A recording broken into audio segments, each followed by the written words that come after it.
Welcome to this module on the inspection, testing and maintenance of fire protection systems based on NFPA25.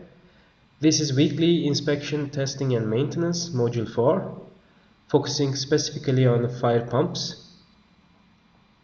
Fire pumps are the heart of many water-based fire protection systems, and their reliability is critical. This module will guide us through the essential weekly tasks required to ensure these pumps are operational and ready to perform in an emergency.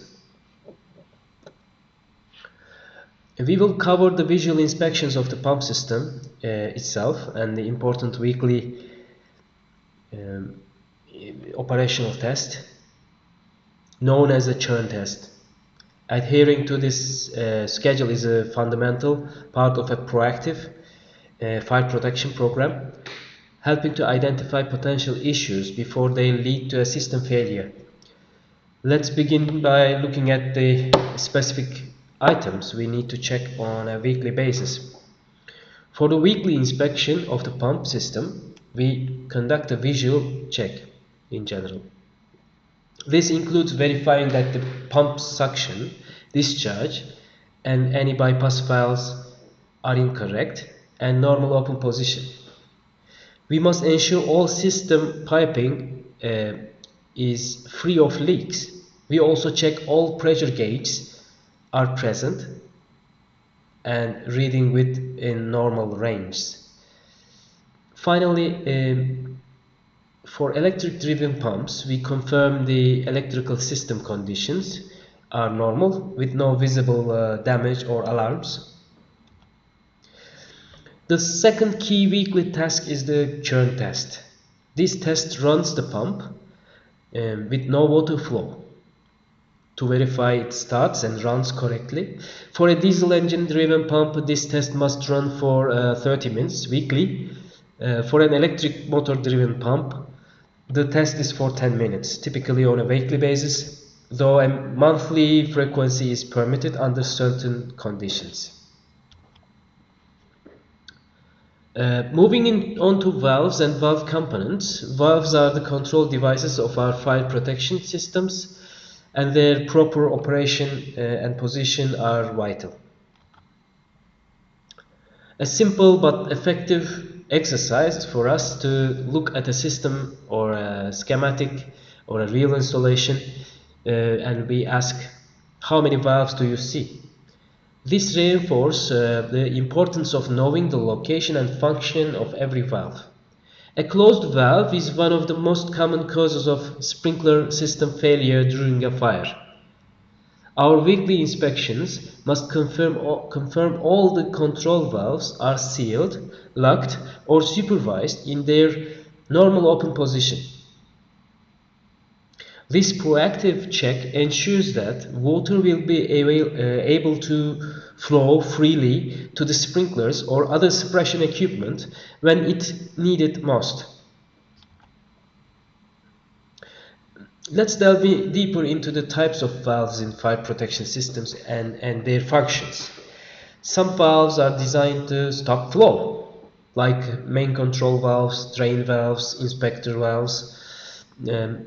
Others allow flow, like deluge or pre-action or dry pipe valves, wet pipes valves, riser valves. And some valves divert flow, like circulating relief valve, pressure relief valve.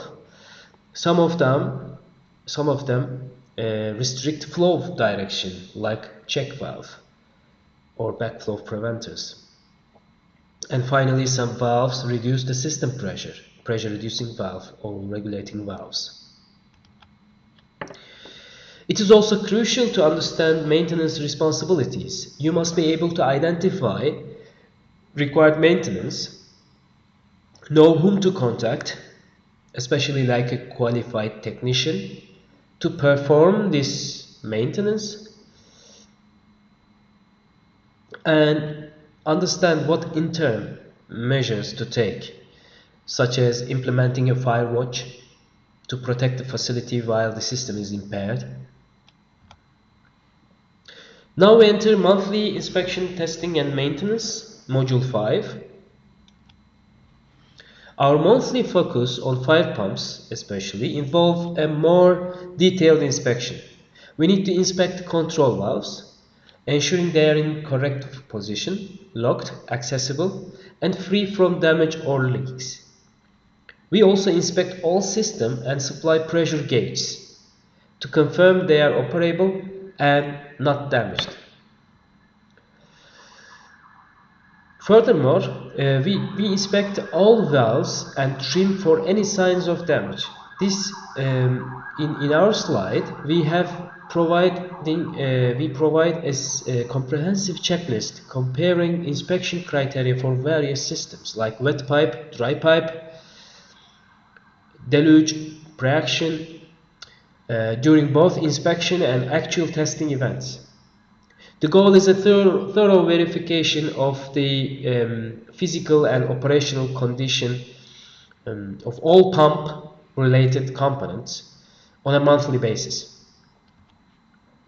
For our monthly inspection of valves and components, we turn to Chapter 13 of the standard. This involves a detailed check of the valve arrangements specific to each type of sprinkler system: wet, dry pipe, deluge, pre-action systems. Each system has unique valves and components that control water or air pressure. The monthly inspection ensures these components are free of physical damage, that trim valves are in their correct normal positions, and that there are no leaks from alarm drains or intermediate chambers. This systematic monthly verification helps to maintain the integrity of the entire sprinkler system, ensuring it is ready and will operate as designed in the event of a fire. So let's advance into quarterly inspection, testing and maintenance, Module 6. First, we inspect the fire department connection quarterly. This crucial external interface allows firefighters to supplement the system's water supply and pressure. We must ensure it is accessible, clear of obstructions, and that its caps are undamaged and can be easily removed. Next, we perform a critical quarterly test on dry pipe valves. The procedure is 1. Open the priming test valve. 2. If water flows, let it continue until air is heard escaping. 3. If air discharges, you must immediately close the valve. This test verifies the valve's priming water seal is at the proper level, which is essential for preventing accidental water discharge into the dry pipe system. Our quarterly tasks continue with the supervisory signal devices. These devices monitor the status of the valves and other key system components, sending a signal to a constantly attended location if something is out of normal specification. We must inspect these devices quarterly for any physical damage that could impair their function. We also inspect hose houses quarterly. These enclosures contain fire hoses for occupants' use, and we must verify they are accessible, that the hoses are in good condition, and that all necessary equipment like nozzles is present and properly stored. This ensures that this first attack equipment is ready if needed.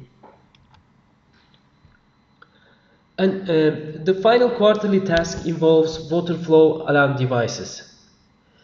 These are the devices that sound a local alarm when water begins flowing in the sprinkler system, indicating a fire. NFPA25 in section 13.2.3 requires that we flow test these devices quarterly. This is typically done by opening the inspector's test valve, which simulates the flow of a single sprinkler. This test verifies that the water flow switch activates correctly initiating the local alarm signal if connected, transmitting the alarm to the fire department or a monitoring company. This quarterly test is vital for confirming that the system will not only control a fire but will also provide critical early warning to occupants and emergency responders. Thank you for your interest to our training. Goodbye.